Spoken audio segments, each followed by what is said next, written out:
Hi guys, and welcome back in our small improvised studio.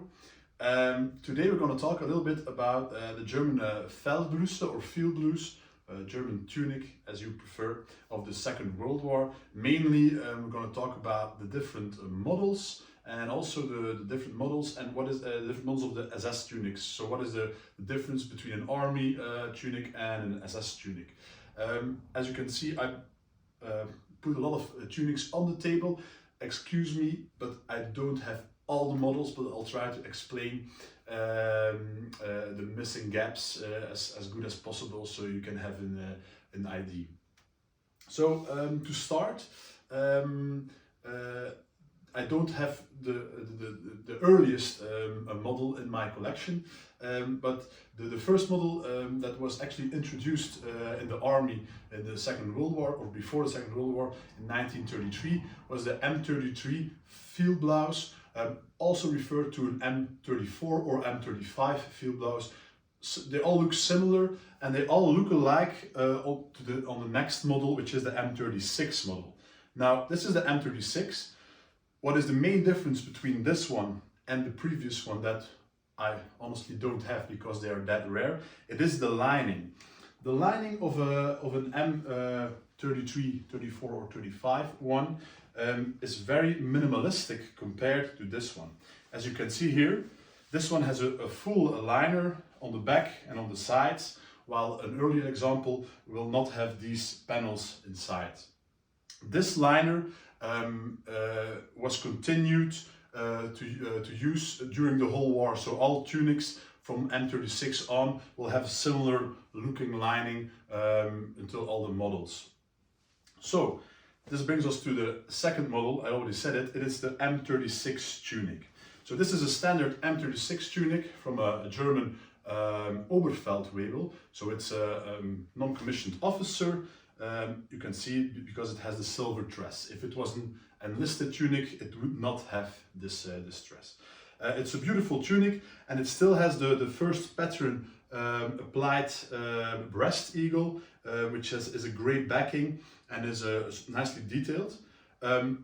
This eagle is original applied on the tunic, and how can you see that?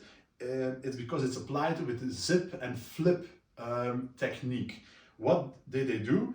They used to apply the eagle like this. They stitched a line with a machine, then flipped it over, and then did the edges by hand. Now, how can you know it's original applied? Yes or no? It's by, of course, turning it around, and you can't see a stitching seam here. So it was applied before they applied the liner inside. You have these gaps here inside. I will explain later what the use of that is. You can look inside, and of course I can't film it because it's too dark, but if you look inside here, you will see the stitch line of the eagle. Of course, with these early tunics, it is plausible that the breast eagles can be fully hand applied, but if you have it like this, you know it's a textbook tunic. Also, a small note. There are, of course, many artists in this hobby who want to look like it's original applied. And how do they do that? It's by opening this seam here. Then this seam will open, and then they can machine apply an eagle anyhow. So it's always a good tip to look at this seam right over here if it's the same type of thread of all the other ones. If this has been opened, you will always see it, and then of course you don't have an original applied breast eagle. Having not an original applied breast eagle is not a major problem, but is of course a big problem if the seller demands a very high price, saying it's untouched, which it's not if it's reapplied. But I think the main thing, of course, with a tunic is when you buy one and you pay a lot of money, it's the quality of the tunic. So like this example is of course in mint condition. It has original applied insignia, and it is not shortened. What do I mean with shortened? During the war, a lot of Germans found their tunics too long, so they shortened them a little bit. And you will see that if you look at the first 8 pocket, which is here, when it's smaller, okay, then it's of course evidence that the tunic has been shortened. Another thing for the valuation of a tunic is the bottom pockets. They should be loose, like this, and you can unfold them a little bit, okay? A lot of soldiers did not like this feature, and they stitched it firmly attached to the tunic. I can show it here on one of the tunics. I have here, I have to look which one it is. It's of course on the bottom. So this is a similar tunic, but it has been slightly shortened, and the pockets are attached by a field tailor back in the days to the garment. You can also see the first 8 pocket is slightly smaller because the tunic has also been shortened for a few centimeters.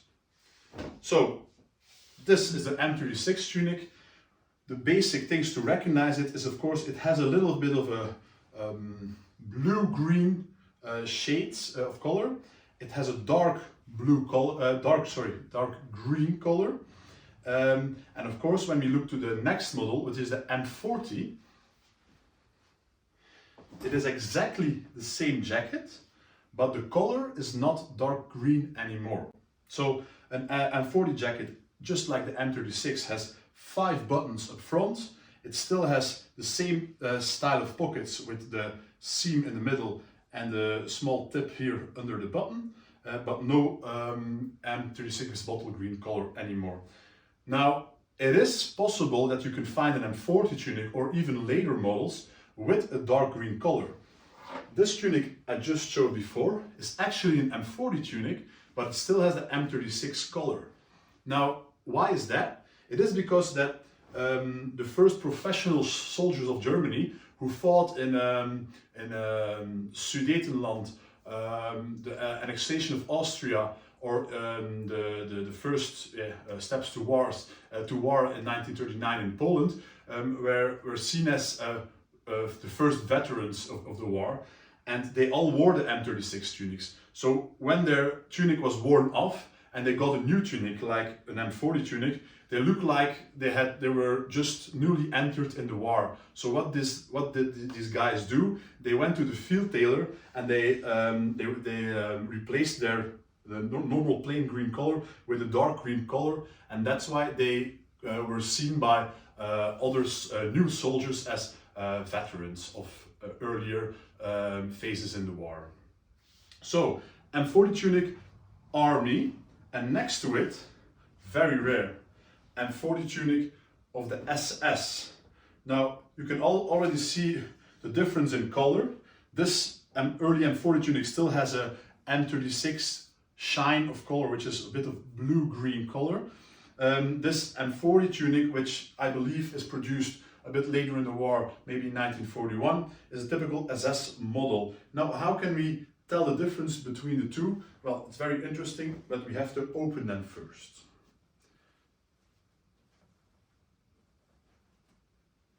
So, I'll open this, and I'll open this here. Careful that you don't rip off the buttons, of course. So the main difference is in the lining.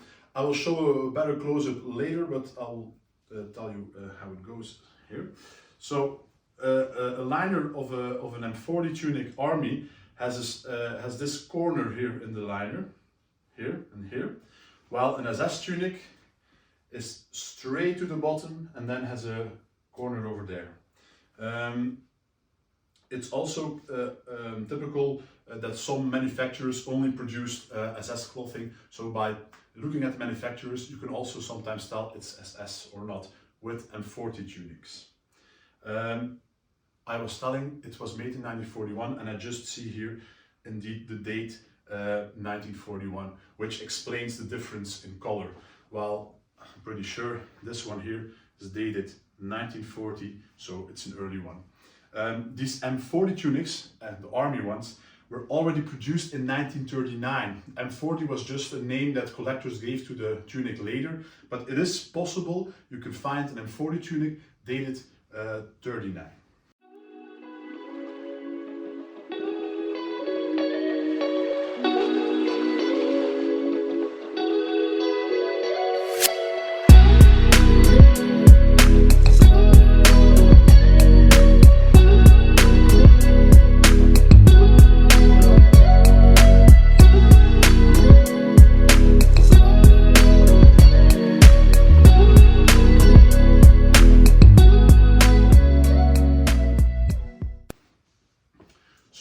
on to the next model, which is the M41 tunic.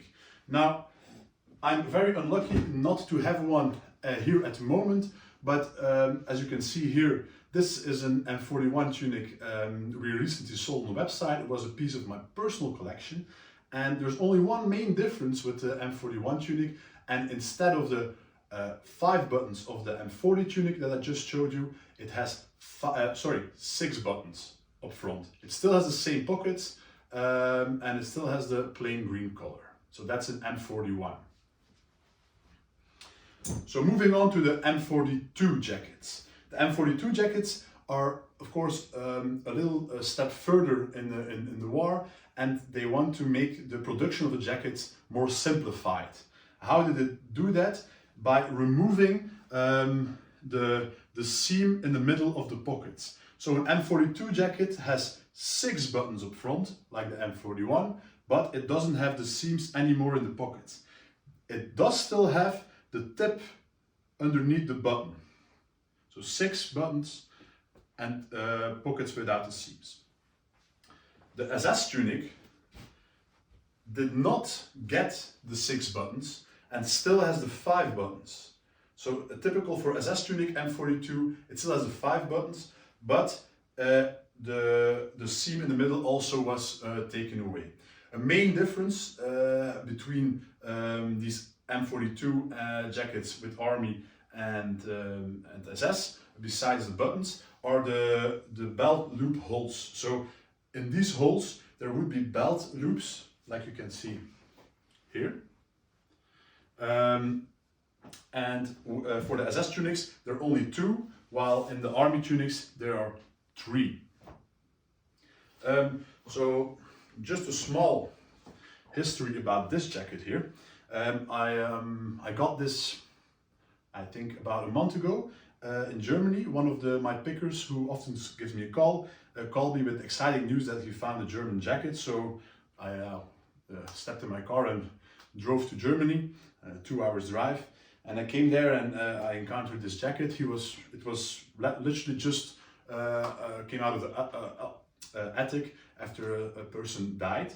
And it's of course an interesting piece, M42, but it was, how can I say it, made more beautiful because it was worn as a walking out jacket. So a German soldier would have 2 or 3 jackets during the war, which one of them was of course used in combat, and the second was maybe used when they were home, when they had to go to a party or something, or even to get wet. They used their second tunic, and what did they do? They put more beautiful insignia on there. So as you can see here, this one now has insignia with dark green backings that were added by the soldier because it was more fancy, more beautiful. Of course, the interesting part here is that when we look under the eagle, the original applied Bevo breast eagle and the original applied collar tabs are still under these insignias.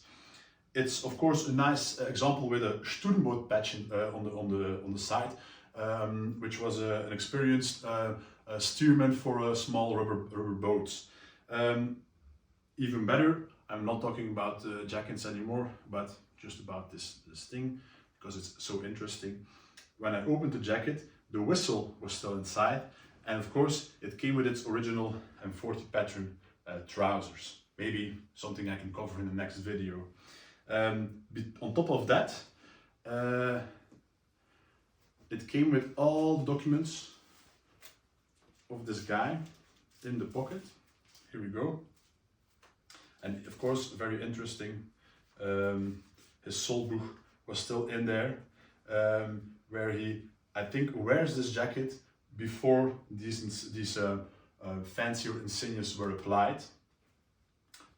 All his information in here. He survived the war and he fought in Italy. I don't know by head anymore where, but just have a small look where he fought.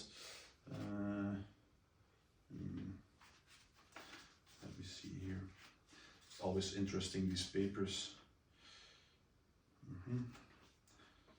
I think it was in Italy, not Monte Cassino, but there was a sheet of close combat days attached. Here it is. So in Monte Corino, 13th of October 1944, he participated on the attack on Monte Corino, and it was an original sign as a close combat day. So if they had 15 of these, they would receive the close combat clasp later. So enough about this beautiful jacket and its history. Let's move on to, of course, the different types of tunics. So I'll put this on the side. The M42 Army tunic and the M42 SS tunic. It's an example from my own collection, as you can see from the Flemish volunteers from the Langemark division with the matching tab. Exquisite example.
So moving on.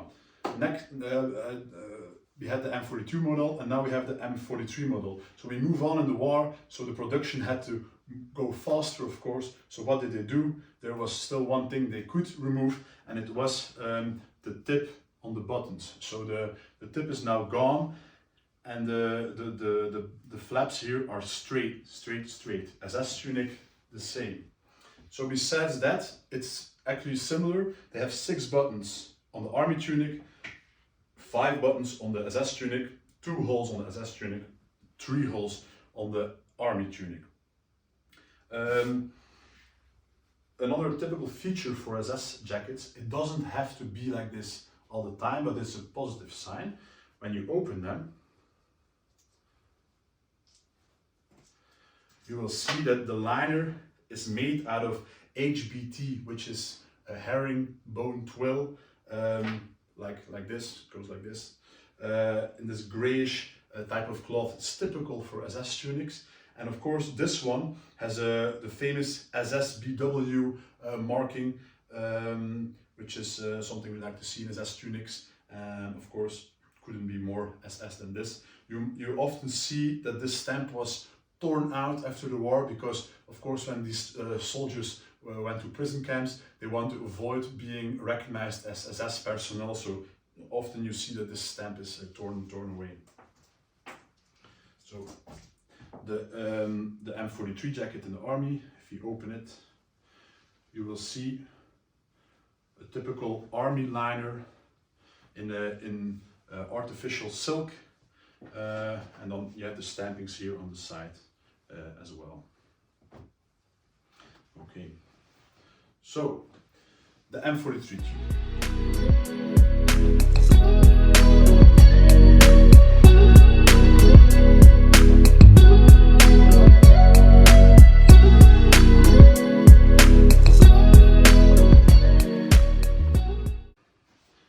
So there was one model later than the M43 tunic, which is the M44 tunic. Unfortunately, just like the beginning of this video, I don't have the end of the video, which is the M44 tunic. But as you can see, here is an example we sold in the past as an SS jacket. There is no main difference between SS and army jackets with these models, besides when they're of course stamped by a typical SS manufacturer or an army manufacturer. The main difference of course is very, you can easily see, they cut down the bottom pockets, and it looks a little bit like a British battle dress, so it only has 2 breast pockets and no pockets on the bottom side anymore. So that is about all the models we have. Some people say there is an M45 type of tunic, which is a simplified M44 tunic with 1 button less. Is it a new model? Is it just late war production? It's not, in my opinion, it's just M44 pattern tunic. So a few exceptions, of course. There are always exceptions. There are a lot of exceptions, but I will just tell a few of them. I already told about the first one, which is the M40 tunic that has the M36 collar on it to look like a veteran. Then, of course, something typical you will also see. This is an M36 tunic. You can see immediately the difference in color between a late M40 and an M36 is this one has the blue-green color, this one has the field green color.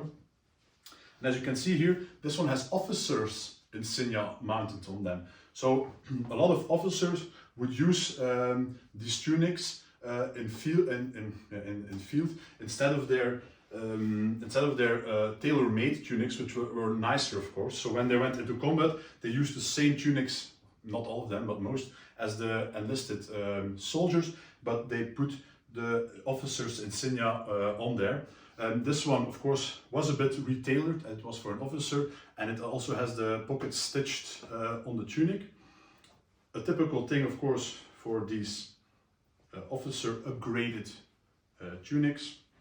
When we open them, we can see here a dagger hanger was installed inside because, of course, it's an officer, and on some occasions they would need their dagger.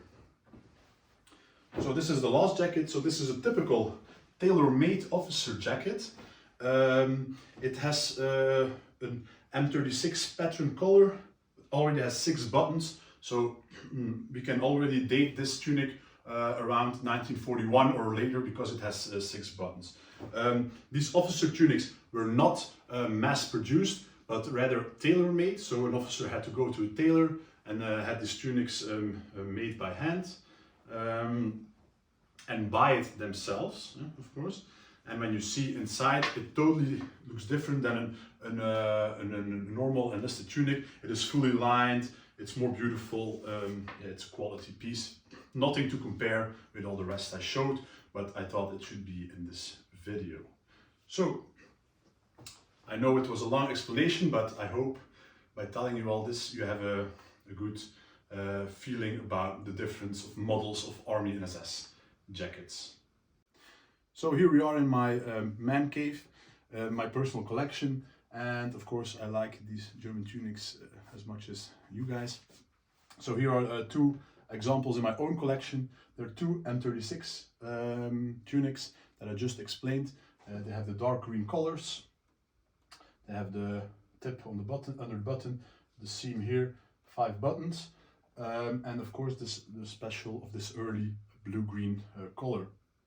The main difference between the 2, this is a NCO, so with a silver truss around it, and that one is, of course, like I showed before in the video, an enlisted tunic that was upgraded to officer, and you can still see when you look closely at this tunic, that this NCO tresse was removed and the color patches of the officers were placed on top. And also, like I showed on the previous tunic, the boat steering person tunic, that the officer eagle there is also applied on top of the enlisted man eagle. Now, why have I kept these two beautiful jackets in my personal collection?